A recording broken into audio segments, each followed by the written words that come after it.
आइए प्रभु का धन्यवाद करते हुए आज की आराधना को शुरू करें। प्रभु की उपस्थिति में चले। उसने एक और सप्ताह हमें दिखाया, एक और दिन उसने हमें दिया। उसकी भलाइयों को, उसकी विश्वास योग्यता को याद करें और उसका आदर करें।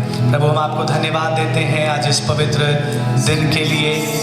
हम इस दिन का सम्मान करते हैं। हम इस दिन में आपको अपने मध्य में वेलकम करते हैं प्रभु जी। और हमारी ये दुआ है कि ये पूरी आराधना से, ये पूरी सर्विस से यीशु मसीह आपका नाम ऊंचा उठे, आदर पाए और महिमावान हो। प्रभु हम सबको अनुग्रह दें कि हम अपने घरों से आपकी उस पवित्र आराधना में जुड़ सकें प्रभु जी, और प्रभु उस आनंद के भागी हो सकें जो सिर्फ और सिर्फ आपकी उपस्थिति में हमें मिलता है। धन्यवाद के साथ सब कुछ आपके हाथों में सौंपते हुए ये प्रार्थना यीशु के नाम में मांगते हैं, आमीन। आइए मिलकर इस गीत को गाएं। जमा हुए हैं यहाँ भी करें हम स्तुति आराधना।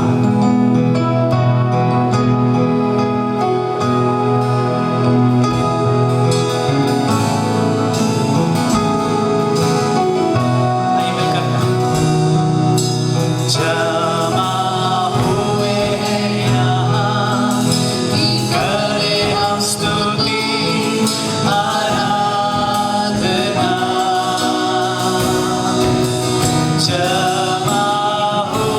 हैं यहाँ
करने ही के लिए आज जमा हुए हैं।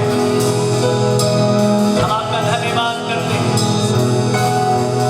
आप ही हमारी धार्मिकता है, आप ही हमारा उद्धार है। आप ही के नाम से हमको वो छुटकारा और शिफा मिलती है। इसलिए प्रभु आज की सुबह अपने हाथों को उठाकर, अपनी आवाजों को उठाकर, अपने साजों को उठाकर हम आपकी महिमा करते हैं।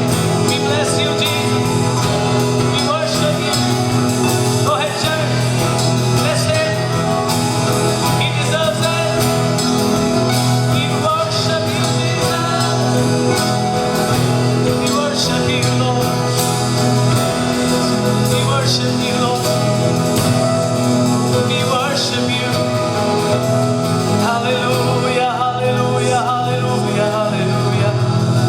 धन्यवाद, धन्यवाद यीशु के चरणों में आराधना करें। हाथों को उठाकर हम आराधना करें। मिलकर कहिए आराधना, आराधना, आराधना,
करते हैं और आपसे ये प्रार्थना भी करते हैं प्रभु कि आपकी उपस्थिति का बादल, आपकी सामर्थ का बादल, आपकी महिमा का बादल हमारे घरों को भर दे प्रभु जी।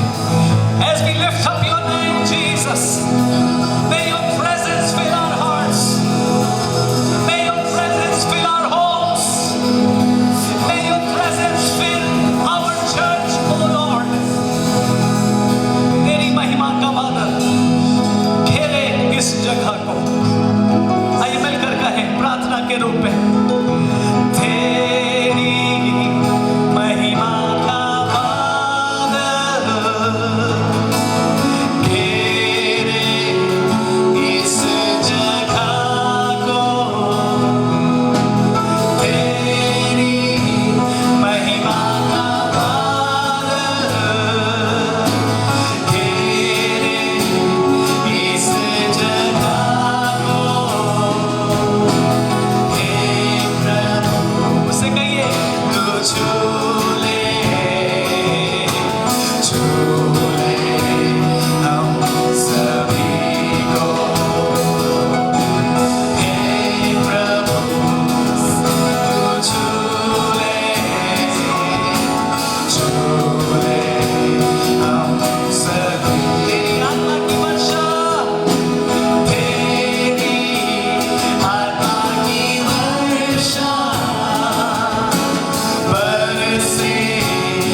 की सुबह हम उस परमेश्वर के मेमने की तारीफ करते हैं, हम उसकी महिमा करते हैं।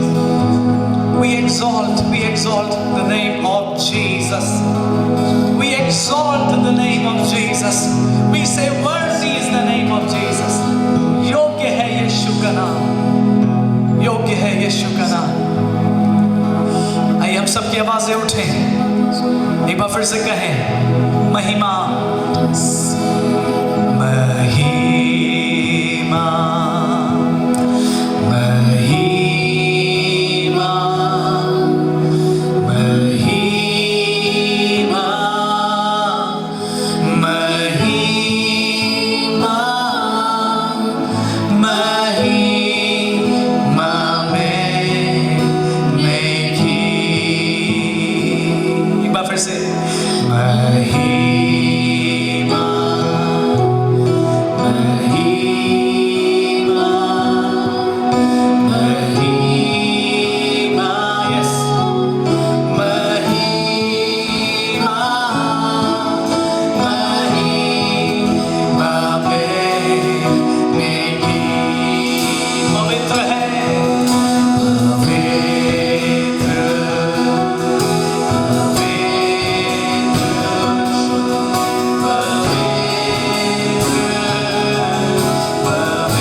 buried and he rose again. आइए मिलकर कहें, परमेश्वर का मेघना जो मर गया था लेकिन अब जी उठा है और युगान युग जीवित है। The one who reigns on high, the one who is holy. क्या आप उससे कहेंगे, Lord, there is none like you. Jesus, there is none like you. No one before you, no one besides you. None like you, none like you. We worship you, Jesus. आपके समान ना कोई था और ना कभी होगा। हम सारी महिमा आप ही को देते हैं, आप ही के नाम को धन्य कहते हैं, आप ही के नाम को ऊंचा उठाते हैं। Bless your name, Jesus. आज की पूरी आराधना आपको अर्पण है प्रभु, आप ही इसको ग्रहण करें, आप ही इसमें महिमा पाएं। आगे के समय को, आपके वचन को, पूरी आराधना को, सब कुछ आपके हाथों में सौंप देते हैं, इस प्रार्थना के साथ कि प्रभु आप निरंतर हमारे बीच में ऊंचे ऊंचे और ऊंचे उठते जाएं प्रभु जी। और आज इस आराधना में जुड़ने वाले हर एक व्यक्ति को आप आशीष दें प्रभु जी, छोटे बड़े बुजुर्ग हर एक को आज आपकी आशीष मिले, हर एक को आज आपका छुटकारा मिले, हर एक के दिलों में प्रभु आपकी रोशनी चमक उठे, आपकी महिमा का बादल हमारे घरों में भर जाए प्रभु। That's what we pray this morning. That's what we ask for in Jesus name कि प्रभु आपकी रोशनी से और आपकी उपस्थिति से हम सबके घर और हमारे दिल भर जाएं। We exalt you, we worship you. सारी महिमा सिर्फ आपको देते हैं और ये प्रार्थना यीशु मसीह ही के नाम में होकर मांग लेते हैं। आमीन और आमीन। आइए अब हम परमेश्वर के वचन में चलें और आज की सुबह परमेश्वर ने जो कुछ हमारे ध्यान के लिए रखा है उस बात पर हम मनन करें। और अगर बाइबल आपके पास है तो मेरे साथ आप खोलें आमोस की पुस्तक, उसका 4था अध्याय, बुक ऑफ एमस चैप्टर 4। और यहाँ पर कई पदों में लगातार परमेश्वर ने एक लाइन को दोहराया है। सो जब आप देखेंगे इन पदों को और ख़ासतौर से इन पदों की आखिरी लाइन में, तो आपको वो एक सा स्टेटमेंट बार बार दिखाई देगा। और वो स्टेटमेंट है, तो भी तुम मेरी ओर फिर कर ना आए, yet you did not return to me। तो भी तुम मेरी ओर फिर कर ना आए। अगर आप देखें इसके 6वें पद में आपको मिल जाएगा, फिर आप इसके 8वें पद के अंत में देखें, फिर आप इसके 9वें पद के अंत में देखें, फिर आप इसके 10वें पद के अंत में देखें, और फिर आप इसके 11वें पद के अंत में भी देखें। और परमेश्वर बार बार इज़राइल से क्या कह रहा है? You did not return to me, तो भी तुम मेरे पास वापस नहीं आए। और अगर आप इस हिस्से को पढ़ेंगे तो आप आसानी से समझ जाएंगे परमेश्वर क्यों इस बात को कह रहा है। परमेश्वर उनसे कह रहा है, मैंने बार बार तुम्हें अलर्ट्स दिए, मैंने बार बार तुम्हें चेतावनियां दी, मैंने कुछ छोटे छोटे जजमेंट्स भेजकर, कुछ पनिशमेंट्स भेजकर तुम्हारा ध्यान अपनी ओर खींचना चाहा, तो भी तुम मेरी ओर फिर कर ना आए। सोचिए कितने दुखदाई बात है जब परमेश्वर किसी से ऐसी बात यदि कहे तो। परमेश्वर कह रहा, मैंने बार बार कोशिश करी, मैंने बार बार तुम्हें चेतावनी देने की कोशिश करी। और अगर आप पढ़ेंगे परमेश्वर वहां जिन बातों की चर्चा कर रहा है, परमेश्वर कह रहा है, मैंने रोटी की घटी कर दी, मैंने फैमिन भेजा, तो भी तुम मेरे पास लौट कर नहीं आए, मैंने बारिश को रोक दिया, तो भी तुम मेरे पास लौट कर नहीं आए, मैंने टिड्डियों को भेज दिया, तो भी तुम मेरे पास लौट कर नहीं आए, मैंने प्लेग भेज दिया, कुछ मरिए भेज दी, तो भी तुम मेरे पास लौट कर नहीं आए, मैंने आग भेज दी, तो भी तुम मेरे पास लौट कर नहीं आए। और जब परमेश्वर बार बार इस बात को कहता है, उसके बाद फाइनली परमेश्वर एक स्टेटमेंट देता है, और ये स्टेटमेंट बहुत डराने वाला है। इसके 12वें पद की आखिरी लाइन में आप देखिए, परमेश्वर कहता है, इसलिए अब हे इज़राइल, अपने परमेश्वर के सामने आने के लिए तैयार हो जा। ओह, जब मैंने स्टेटमेंट को पढ़ा, मैं इसके गंभीरता को और उस भय को महसूस कर पा रहा था, ये सोच कर कि अगर परमेश्वर किसी से ये बात कहे, अगर परमेश्वर मुझसे एक दिन ये कहे, मैंने तुम्हें बार बार मौके दिए, बट इनफ, अब तू तैयार हो जा, तुझे मेरे सामने खड़े होना होगा। सोचिए प्रभु के लोगों, ये कितना गंभीर स्टेटमेंट है। मैं फिर से पढ़ रहा हूं 12वां पद, हे इज़राइल, अपने परमेश्वर के सामने आने के लिए तैयार हो जा।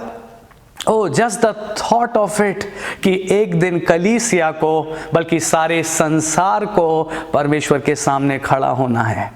सोचिए, एक दिन आपको परमेश्वर के जजमेंट थ्रोन के आगे खड़े होना है, एक दिन मुझको परमेश्वर के जजमेंट थ्रोन के आगे खड़े होना है। और परमेश्वर उस दिन लोगों को याद दिलाएगा।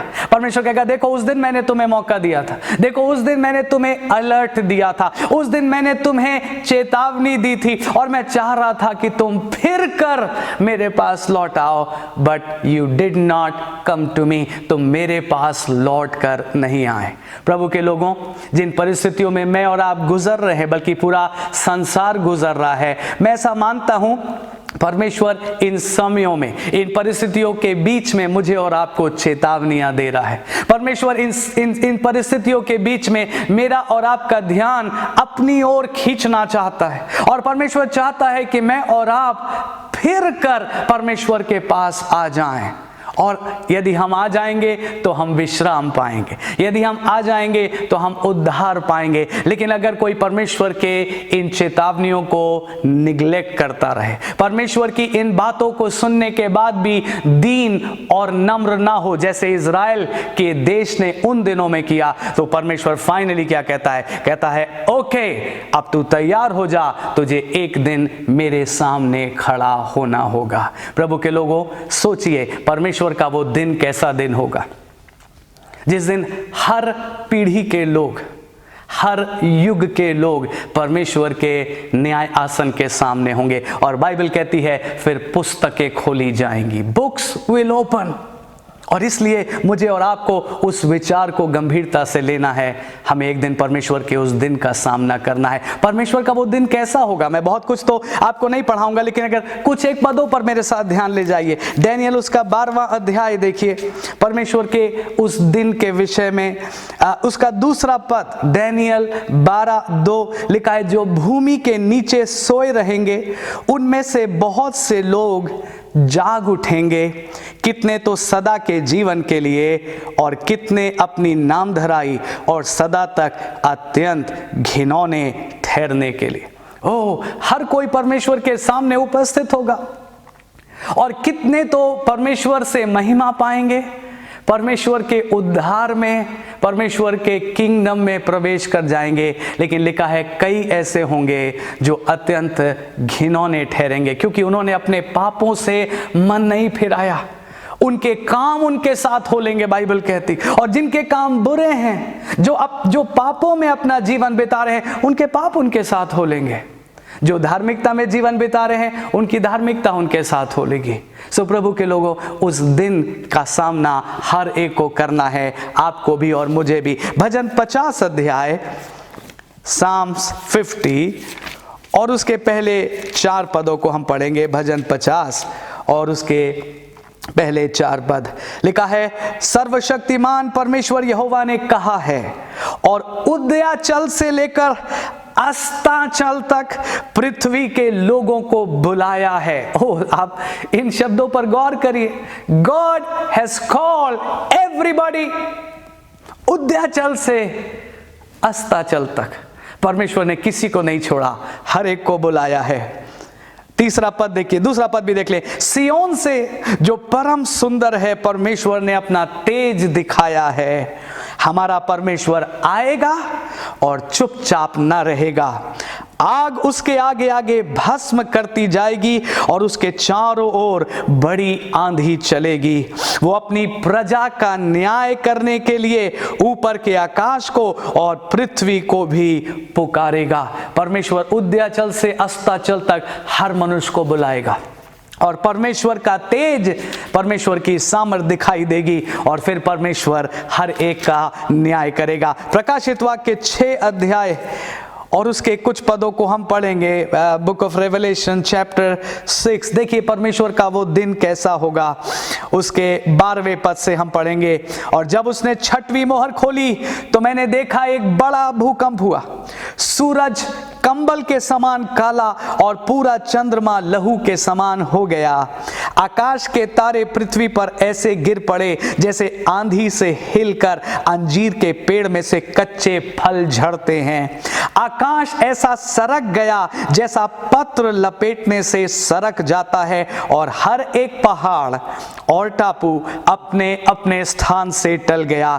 तब पृथ्वी के राजा और प्रधान और सरदार और धनवान और सामर्थी लोग और हर एक दास और हर एक स्वतंत्र पहाड़ों की खो में और चट्टानों में जा छिपे और पहाड़ों और चट्टानों से कहने लगे, हम पर गिर पड़ो और हमें उसके मुंह से जो सिंहासन पर बैठा है और मेमने के प्रकोप से छिपा लो, क्योंकि उनके प्रकोप का भयानक दिन आ पहुंचा है। अब कौन ठहर सकता है। तो प्रभु के लोगों, परमेश्वर का वो दिन ऐसा होगा जब परमेश्वर उठेगा तो लोग छिपने की जगह ढूंढेंगे और नहीं पाएंगे। लोग मौत ढूंढेंगे और नहीं पाएंगे। और लिखा है उदयाचल से लेकर अस्ताचल तक उसने सबको बुलाया है।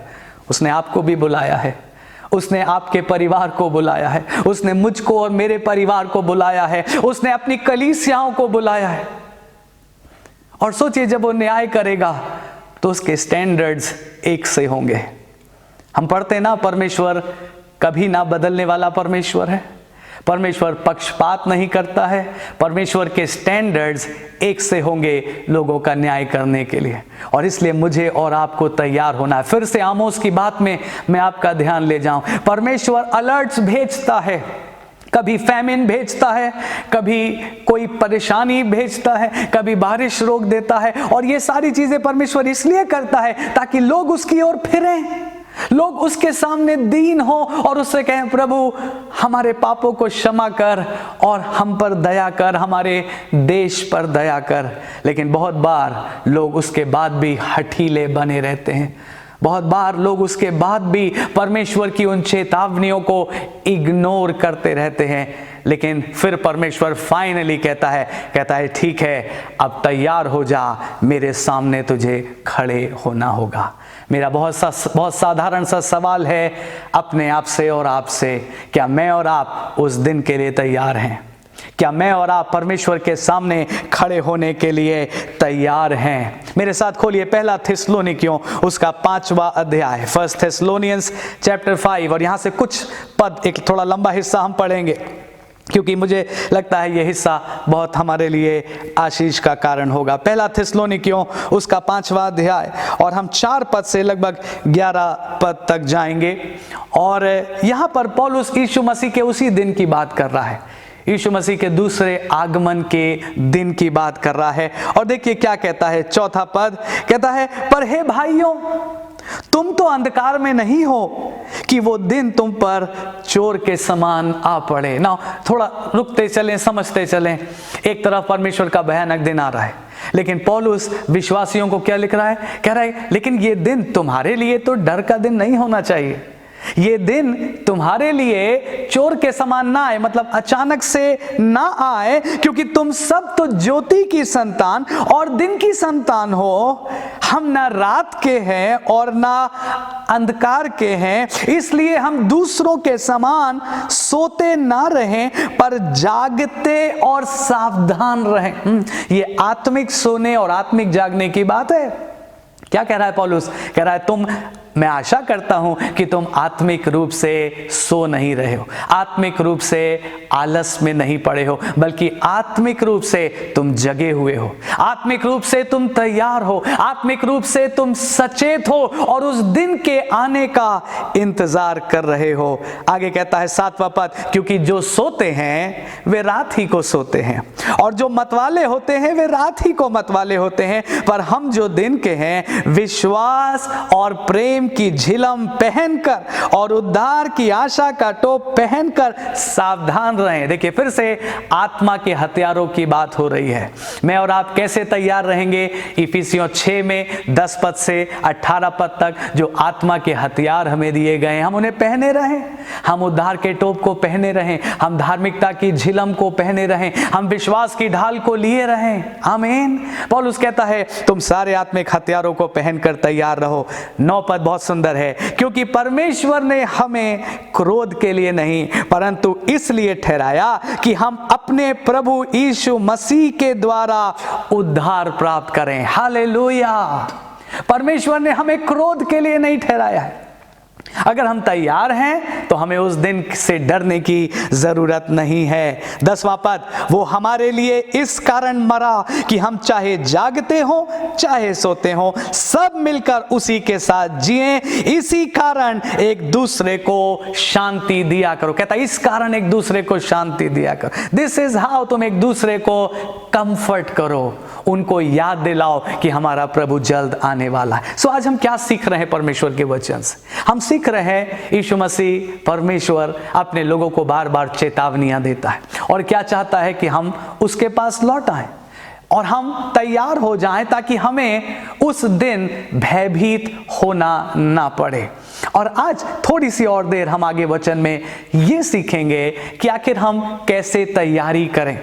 वो दिन जल्द आने वाला है। How do we prepare? और फिर से अपना ध्यान आमोस 4थे अध्याय के उन्हीं बातों में ले जाइए। मैं कोई नई बात आज नहीं कहना चाहूंगा, उसी में उत्तर है जहां परमेश्वर बार बार कह रहा है ना, तो मेरे पास फिर कर नहीं आए, इसलिए अब तैयार हो जाओ, उस दिन में तुम्हें मेरे सामने खड़े होना होगा। वहीं आंसर पाया जाता है। हम कैसे तैयारी करें? How do we prepare ourselves? हम परमेश्वर के पास फिर कर वापिस आ जाएं। आमीन। That is our preparation. हम परमेश्वर के पास लौट आए, यही तो परमेश्वर कह रहा है। और एक बार नहीं, बार बार। आमोस 4 में हमने देखा, 6 पद में, फिर 8 पद में, फिर 9 पद में, फिर 10 पद में, फिर 11वें पद में, बार बार परमेश्वर क्या कह रहा है? तुम फिर कर वापस आ जाओ, कम बैक टू मी। उड़ाऊ पुत्र की कहानी हम सब जानते हैं। जब वो पिता से दूर चला गया और उसके बाद सब कुछ खो बैठा और एक बहुत दर्दनाक, बहुत भयानक स्थिति में चला गया। स्पिरिचुअली, फिजिकली, इमोशनली वो जीरो पर आ गया। और तब उसको याद आया, उसने कहा आई विल गो बैक।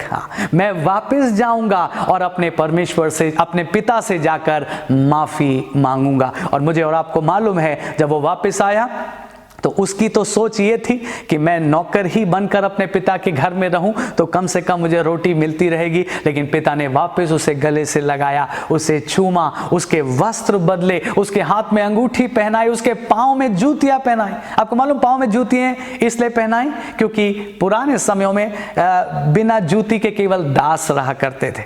अगर किसी व्यक्ति को पुराने दिनों में कोई बिना जूती के देखता था तो कहता था ओ ये किसी का दास है। लेकिन जिसके पांव में जूती है वो दास नहीं है बल्कि स्वतंत्र है। हाँ, जिसके पांव में जूती है वो दास नहीं है बल्कि किसी का बेटा है, किसी का वारिस है, किसी का उत्तराधिकारी है। हालेलुया। इसीलिए तो आत्मा के हथियारों में जूतियां भी शामिल हैं। ओ, ना सिर्फ तलवार है, ना सिर्फ ढाल है, बल्कि जूतियां हैं, पांव में मेल के सुसमाचार के जूते पहनकर, ताकि जो कोई मुझे और आपको देखे, खासतौर से आत्मिक क्षेत्र में, वो जैसे ही हमको देखेगा वो कहेगा he belongs to somebody।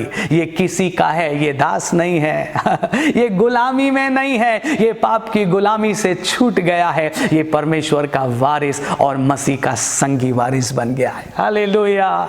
ये है हमारी तैयारी। Come back to God, come back to God. मुझे इसको यूं समझने में अच्छा लगता है। उड़ाऊ पुत्र का पिता से दूर जाना हमारी तस्वीर आदम में, और उड़ाऊ पुत्र का पिता के पास वापस लौट कर आना हमारी तस्वीर यीशु मसीह में। आमीन। मैं और आप वापस लौट आए। यीशु मसीह में हमारे पास ये अनुग्रह है और आज भी है। मैं और आप वापस लौट आए।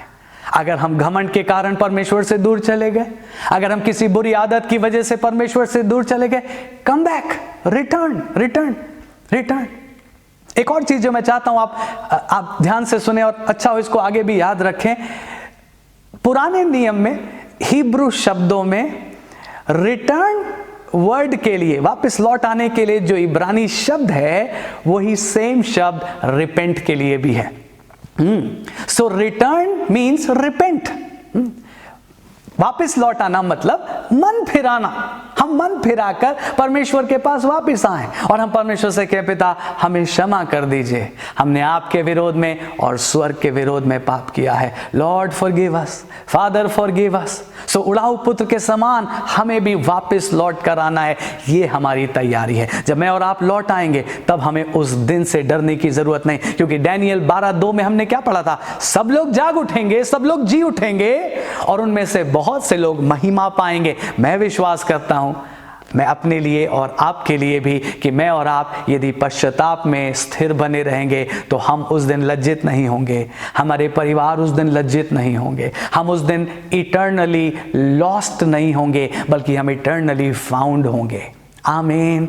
हम अनंतकालीन रूप से खो नहीं जाएंगे, हम अनंतकालीन रूप से पा लिए जाएंगे, ढूंढ लिए जाएंगे और हमेशा परमेश्वर के राज्य में हम शामिल हो जाएंगे। मैं आगे आपका ध्यान ले जाना चाहता हूं इसी तैयारी के ऊपर, रिटर्न और रिपेंट। कोई ये ना सोचे अरे ये रिपेंट का संदेश तो केवल अन्य लोगों के लिए है, उन लोगों के लिए है जो अभी भी दुनिया में हैं और जो कलीसिया में नहीं है। नो नो नो नो, ये रिपेंट वर्ड जितना दुनिया के लोगों के लिए जरूरी है उतना ही कलीसिया के लिए भी जरूरी है। क्योंकि प्रकाशित वाक्य की किताब में 7 में से 5 कलीसियाओं को यीशु मसीह को कहना पड़ा यू नीड टू रिपेंट। तुम्हें पश्चाताप करना ज़रूरी है, तुम्हें मन फिराव करना ज़रूरी है। सो प्रभु के लोगों, कलीसिया, परमेश्वर के विश्वासी लोगों, ये मत सोचिए कि रिपेंटेंस का संदेश केवल बाहर वालों के लिए है। रिपेंटेंस का संदेश मेरे लिए है, रिपेंटेंस का संदेश आपके लिए है। मुझे और आपको प्रतिदिन रिपेंटेंस में बने रहना ज़रूरी है। सो फिर से क्या तैयारी करें उस दिन को फेस करने की? तैयारी क्या है? रिपेंट, पश्चाताप करें, अपने पापों से पश्चाताप करें, अपनी गलत कामों से पश्चाताप करें, प्रभु से दूर हो गए इस बात के लिए पश्चाताप करें, रिपेंट करें। आपको याद है यही तो मैसेज था जो हमारे प्रभु यीशु मसीह ने प्रचार किया जब वो इस पृथ्वी पर आया। उसने कहा मन फिराओ क्योंकि स्वर्ग का राज्य निकट आया। और थोड़ा सा सोचिए, 2000 साल पहले अगर यीशु ने कहा परमेश्वर का राज्य निकट है, तो सोचिए आज और कितना निकट है, और आज ये संदेश और कितना अधिक महत्वपूर्ण है। यीशु के शब्द याद करिए, मन फिराओ, repent for the kingdom of God draws near. मैं फिर से कहूंगा, repent for the kingdom of God draws near. There is no other preparation for the kingdom of God but to repent. मुझे और आपको कोई और तैयारी करने की जरूरत नहीं है। That's all we need to do, repent for the kingdom of God draws near. परमेश्वर का राज्य निकट आया है, इसलिए मुझे और आपको पश्चाताप करना जरूरी है। यही तो तैयारी नीनवे के लोगों ने की थी जब उनके लिए वो भयानक जजमेंट परमेश्वर ने अनाउंस किया। यही तो तैयारी नीनवे के लोगों ने की, उन्होंने पश्चाताप किया, और जब उन्होंने पश्चाताप किया परमेश्वर से उन्हें क्षमा मिल गई। मैं जल्दी से आपका ध्यान ले जाऊं बाइबल में उन समयों में जहां परमेश्वर ने किसी को वार्निंग भेजी, चेतावनी भेजी, लेकिन उन लोगों ने रिपेंट करना नहीं चाहा। और आपको मालूम उस वजह से क्या हुआ? ना उनका भारी नुकसान हो गया, बल्कि जजमेंट उनके ऊपर आ पड़ा। आपको नूह और नूह के दिन याद हैं। नूह इतने वर्षों तक जहाज बनाता रहा, और पतरस नूह के बारे में कहता है वो धार्मिकता का प्रचारक भी था। नूह केवल एक आर्किटेक्ट ही नहीं था, नूह प्रीचर ऑफ राइचियसनेस भी था। वो जहाज बनाते बनाते प्रचार भी कर रहा था, मन फिरा लो, परमेश्वर के पास लौट आओ, परमेश्वर का क्रोध शांत हो जाएगा, तुम बच जाओगे। लेकिन लोगों ने विश्वास नहीं किया, लोगों ने हंसी बनाई, लोगों ने ठट्ठा किया, लोगों ने ना मालूम नूह के लिए क्या क्या कहा हो। सोचिए ना, जब परमेश्वर वार्निंग भेज रहा है, परमेश्वर मैसेज भेज रहा है, और मैसेज वही है फ्रॉम द एजेस, मैसेज वही है, repent for the kingdom of God draws near. मन फिराओ क्योंकि स्वर्ग का राज निकट आ गया है। आज काश पवित्र आत्मा ऐसा करे कि ये शब्द, ये लाइंस हमारे दिलों में छप जाएं, अंकित हो जाए। Repent for the kingdom of God is drawing near. नूह के दिनों में लोगों ने रिपेंट नहीं किया और वो सब नष्ट हो गए। मैं जल्दी से दो और जगह आपका ध्यान ले जाऊं। यिर्मयाह के दिनों में परमेश्वर यिर्मयाह के द्वारा बहुत स्ट्रॉन्ग वर्ड भेज रहा था। ऐसा वर्ड था जिसे सुनकर कोई भी डर जाए। और फिर परमेश्वर ने कहा, यिर्मयाह एक काम और कर, ना केवल प्रीच कर बल्कि एक पुस्तक में इन सारे वचनों को लिख दे, क्योंकि परमेश्वर ये चाहता था कि वो पुस्तक राजा तक पहुंचे, और जब राजा उस पुस्तक को पढ़े तो हो सकता है उसका मन परमेश्वर के सामने दीन हो जाए, हो सकता है वो रिपेंट कर ले। That was the whole idea. परमेश्वर ने कहा इस पुस्तक को लिख दे, और यिर्मयाह ने पुस्तक को लिख दिया। और लिखने के बाद यिर्मयाह ने उस पुस्तक को लिखने के बाद बारूक को दिया, जिसने लिखा यिर्मयाह से सारी बातों को सुनकर, और फिर वो पुस्तक फाइनली राजा तक पहुंची। मैं स्टोरी को कट शॉर्ट कर रहा हूं, आप यिर्मयाह 36 में उसको डिटेल में पढ़ सकते हैं। वो पुस्तक राजा के पास पहुंची। लिखा, राजा बैठा हुआ था, सर्दी के दिन थे, और राजा अपने सिंहासन पर बैठा था, और राजा ने कहा लाओ यिर्मयाह की किताब को मेरे सामने पढ़ो। और लोग उसके सामने पढ़ने लगे। लेकिन मैं जल्दी से आपको बस एक दो पदों में दिखाऊं। यिर्मयाह 36 अध्याय और उसके 22, 23, 24 पद को देख लें। आप बाद में उसको चाहें तो पूरा डिटेल में पढ़ सकते हैं। राजा शीतकाल के भवन में बैठा हुआ था, क्योंकि 9वां महीना था, और उसके सामने अंगीठी जल रही थी। जब यहूदी 3-4 पृष्ठ पढ़ चुका तब राजा ने उसे चाकू से काटा और जो आग अंगीठी में थी उसमें फेंक दिया। इस प्रकार अंगीठी की आग में पूरी पुस्तक जलकर भस्म हो गई। अगले पद पर ध्यान दीजिए, परंतु ना कोई डरा और ना किसी ने अपने कपड़े फाड़े, अर्थात ना तो राजा ने और ना उसके कर्मचारियों में से किसी ने ऐसा किया जिन्होंने वे सब वचन सुने थे। कोई नहीं डरा। परमेश्वर की वार्निंग आई, कोई नहीं डरा, किसी ने मन नहीं फिराया। राजा से लेकर उसके कर्मचारियों तक सबने ठट्ठा किया, सबने मजाक किया, बल्कि यिर्मयाह की उस पुस्तक को जिसमें परमेश्वर के वचन लिखे हुए थे उसे काट कर आग में जला दिया गया। प्रभु के लोगों, ये बहुत स्ट्रॉन्ग गलती है जो कोई व्यक्ति कर सकता है कि जब परमेश्वर उससे कहे रिपेंट और वो ठट्ठा करे और वो रिपेंट ना करे, बल्कि बहुत से बहाने बनाकर परमेश्वर की बात को रिजेक्ट कर दे। मैं आशा करता हूँ आज मैं और आप परमेश्वर के इस संदेश को रिजेक्ट नहीं करेंगे, बल्कि मैं और आप परमेश्वर के इस संदेश को अपने दिलों में रिसीव करेंगे।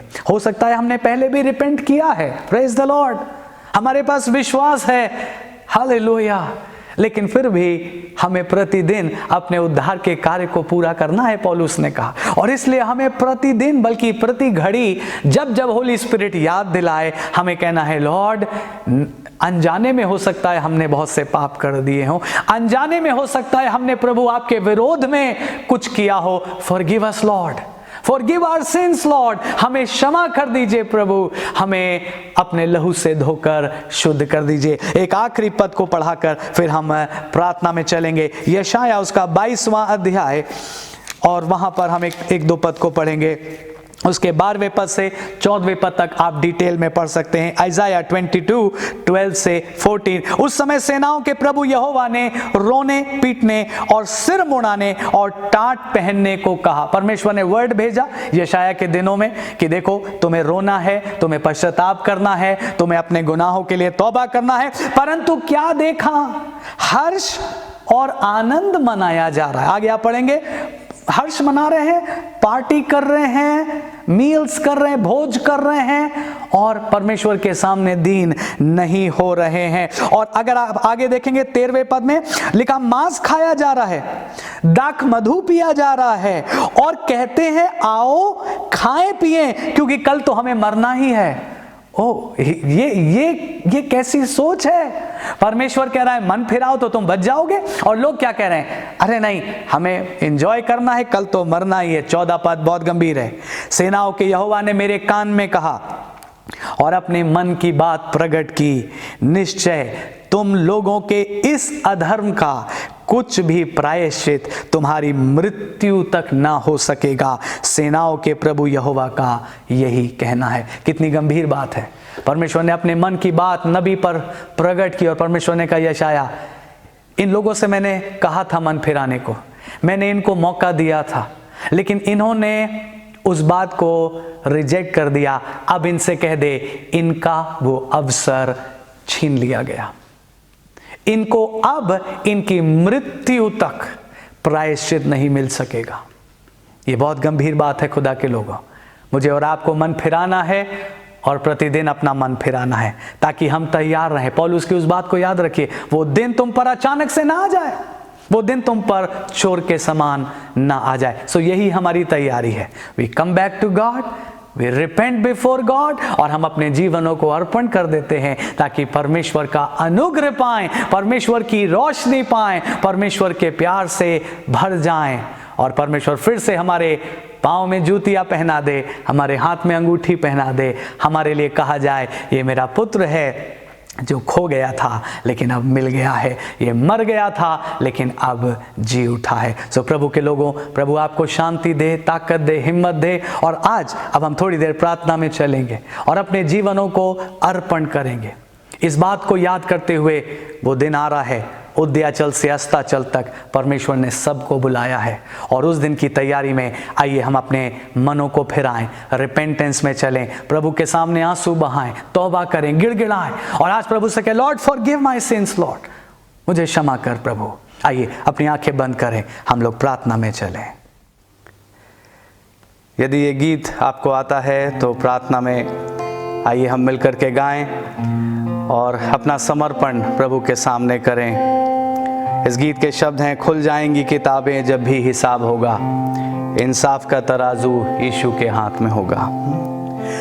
खुल जाएंगी किताबें जब भी हिसाब होगा, इंसाफ का तराजू यीशु के हाथ होगा। खुल जाएंगी किताबें जो भी तू कर रहा है, यीशु वो देखता है। जो भी तू कर रहा है, यीशु वो देखता है। हर पल का तुझको इंसान देना हिसाब होगा, इंसाफ का तराजू यीशु के हाथ होगा। खुल जाएंगी किताबें कदमों में उसके रोले, तौबा गुनाह से कर ले। कदमों में उसके रोले, तौबा गुनाह से कर ले। फिदिया मसीह ने दिया, फिदिया मसीह ने दिया। माफी तू आज ले ले, इंसाफ का तराजू यीशु के हाथ होगा। खुल जाएंगी किताबें। आइए प्रभु के सामने अपने हृदयों को खोल दें और उससे कहे, प्रभु हम एक नया समर्पण आज की सुबह करते हैं। प्रभु हम अपने गुनाहों को मानकर आपके सम्मुख आते हैं, आपकी दया को अपने जीवनों के लिए मांगते हैं। प्रभु आपने अपने वचन में यही तो कहा, तुम लौटकर मेरे पास आ जाओ। और आज प्रभु हम लौटकर आपके पास आ जाते हैं प्रभु, इस विश्वास से कि आप हमको ग्रहण करेंगे, आप हमारे पापों को क्षमा करेंगे, आप हमको एक नई जिंदगी देंगे प्रभु जी। और फिर प्रभु हमें उस दिन से कोई भय नहीं होगा, बल्कि प्रभु हमारे दिलों में ये आनंद होगा कि आपने हमारे गुनाहों को माफ कर दिया है और हमारे नाम को अपने जीवन की पुस्तक में लिख लिया है। प्रभु आज हम आपको धन्यवाद करते हैं इस वचन के लिए और हमको ग्रहण करने के लिए, और प्रत्येक को प्रभु वो उद्धार और वो अनंत जीवन की आशीष देने के लिए हम दिल से आपको धन्यवाद देते हैं और इस प्रार्थना को यीशु मसीह के नाम में होकर मांगते हैं, आमीन। आइए हम प्रार्थना करें। अनुग्रहकारी दयालु प्रेमी पिता परमेश्वर, धन्यवाद देते हैं प्रभु, तूने अनुग्रह दिया कि हम आपके वचन को जानने पाए, आपके वचन से सीखने पाए। प्रभु अपने वचन के द्वारा तो अपने लोगों को बड़ी आशीष दे और वचन के अनुसार जीवन गुजारने का अनुग्रह बख्श दे। इस समय विशेष रीति से प्रार्थना कर रहे हैं प्रभु अपने तमाम प्रिय लोगों के लिए जो हमारी कलीसिया के सदस्य हैं, हमारे साथ इस माध्यम से जुड़े हुए हैं। प्रभु अगर कोई भी बीमार है, किसी प्रकार की समस्या में है, किसी प्रकार की घटी कमी में है, हम प्रार्थना करते प्रभु आप अनुग्रह करें उनकी तमाम बीमारियां यीशु मसीह नासरी के नाम से जाती रहें, उनकी समस्याओं का हल मिलने पाए, घटिका भी पूरी होने पाए। इसी समय हम प्रार्थना करते प्रभु तमाम कोरोना वायरस की समस्या के लिए जो सारे संसार में है, प्रभु हमारे देश पर और संसार के तमाम इलाकों में प्रभु अपने ऐसे लोगों पर अनुग्रह कर जो पीड़ित है प्रभु, उनको आप जल्द से जल्द चंगाई दें, और जो सेवा कर रहे हैं प्रभु उनकी भी सुरक्षा कर, उनको भी आशीष दे। हर इंतज़ाम पर जो सेवा के माध्यम से किया जा रहा है उस पर तेरी आशीष हो, और जितने उसमें जुड़े हुए हैं सबको बड़ी आशीष दे। सारी विनती को अपने उद्धार करता प्रभु यीशु मसीह के नाम से मांगते हैं, आमीन। हमारे प्रभु यीशु मसीह का अनुग्रह, परमेश्वर पिता का प्रेम और पवित्र आत्मा की सहभागिता हम सबों के साथ होती रहे, आमीन।